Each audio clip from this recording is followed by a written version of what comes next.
1972లో Soviet union ప్రయోగించిన ఓ వ్యోమనౌక భూమిని ఢీకొట్టబోతోంది. 1972లో Soviet union శుక్రగ్రహంపై దిగేందుకు cosmos 482 అనే వ్యోమనౌకను ప్రయోగించింది.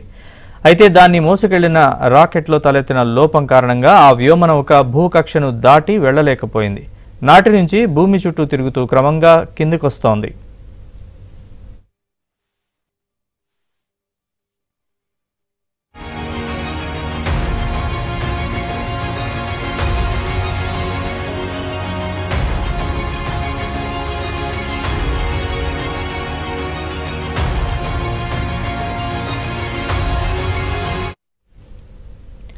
ఈ వ్యోమనౌక వెడల్పు 1 మీటరు. శుక్రుడి చుట్టూ ఉన్న దట్టమైన వాతావరణాన్ని తట్టుకునేలా దీన్ని రూపొందించారు. ఇది 2 వారాల్లోనే భూ వాతావరణంలోకి రానుంది. 50 ఏళ్ల తర్వాత ఇప్పుడు దాని పారాచూట్ వ్యవస్థ పనిచేస్తుందా అన్న దానిపై నిపుణులు అనుమానం వ్యక్తం చేస్తున్నారు. దాదాపు 1/2 టన్ను బరువున్న ఈ వ్యోమనౌక ఎక్కడ పడుతుందో చెప్పలేమని అంటున్నారు.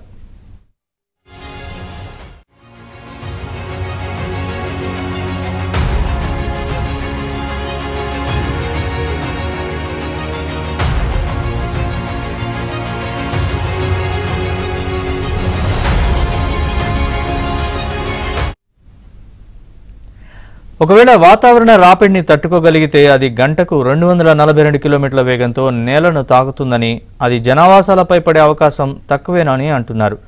భూమిపై ఎక్కువ భాగం సముద్రాలే ఉన్నందువల్ల అది నీటిపై పడే అవకాశం చాలా ఎక్కువ శాతంగా ఉందని చెబుతున్నారు.